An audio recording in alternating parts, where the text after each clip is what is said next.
भारत के पहले उप प्रधानमंत्री सरदार वल्लभ भाई पटेल को लौह पुरुष के नाम से भी जाना जाता है। लौह पुरुष का जन्म 31 अक्टूबर 1875 को गुजरात के नडियाद में हुआ था, जिसे राष्ट्रीय एकता दिवस के रूप में मनाया जाता है।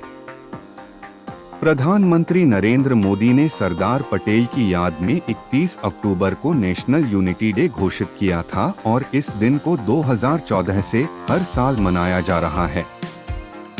आइए सुनते हैं सरदार वल्लभ भाई पटेल के कुछ अनमोल विचार।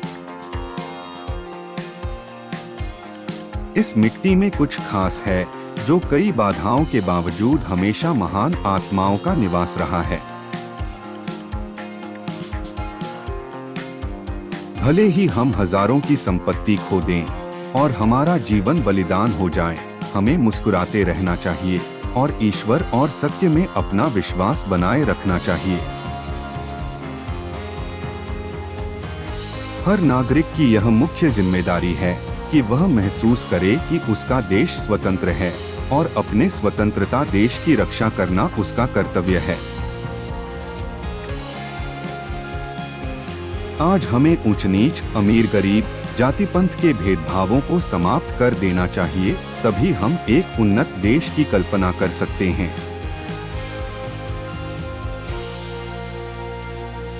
अधिकार मनुष्य को तब तक अंधा बनाए रखेंगे जब तक मनुष्य उस अधिकार को प्राप्त करने हेतु मूल्य न चुका दे। लोहा भले ही गर्म हो जाए, हथौड़े को तो ठंडा ही रहना चाहिए, अन्यथा वह स्वयं अपना हत्था जला डालेगा। हर एक भारतीय को अब यह भूल जाना चाहिए कि वह किस जाति का है। हर भारतीय को केवल यह याद होना चाहिए कि वह एक भारतीय है। भारत एक अच्छा उत्पादक है और इस देश में कोई अन्न के लिए आंसू बहाता हुआ भूखा ना रहे। आपकी भलाई आपके रास्ते में बाधा है, इसलिए अपनी आंखों को गुस्से से लाल होने दें और अन्याय के साथ मजबूती से लड़ने की कोशिश करें। उतावले उत्साह से बड़ा परिणाम निकलने की आशा नहीं रखनी चाहिए। मुसीबत में काम करना बहादुरों का काम है, मर्दों का काम है। कायर तो मुसीबतों से डरते हैं, लेकिन हम कायर नहीं हैं। हमें मुसीबतों से डरना नहीं चाहिए। मान सम्मान किसी के देने से नहीं मिलते, अपनी योग्यतानुसार मिलते हैं। संस्कृति समझबूझकर शांति पर रची गई है।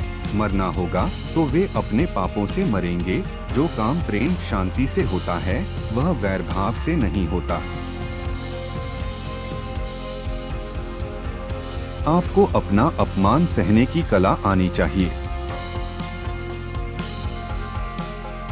ऐसे बच्चे जो मुझे अपना साथ दे सकते हैं, उनके साथ अक्सर मैं हंसी मजाक करता हूँ। जब तक एक इंसान अपने अंदर के बच्चे को बचाए रख सकता है, तभी तक जीवन उस अंधकारमयी छाया से दूर रह सकता है जो इंसान के माथे पर चिंता की रेखाएं छोड़ जाती है। जीवन की डोर तो ईश्वर के हाथ में है, इसलिए चिंता की कोई बात हो ही नहीं सकती। जब जनता एक हो जाती है, तब उसके सामने क्रूर से क्रूर शासन भी नहीं टिक सकता।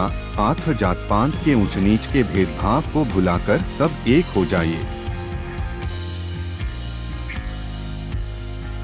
दुनिया के महान लोगों के बहुमूल्य विचार सुनने के बाद आप बेहतर महसूस करेंगे और ऐसा जीवन जीने के लिए प्रेरित होंगे जो आपके लिए प्रामाणिक हो। धन्यवाद।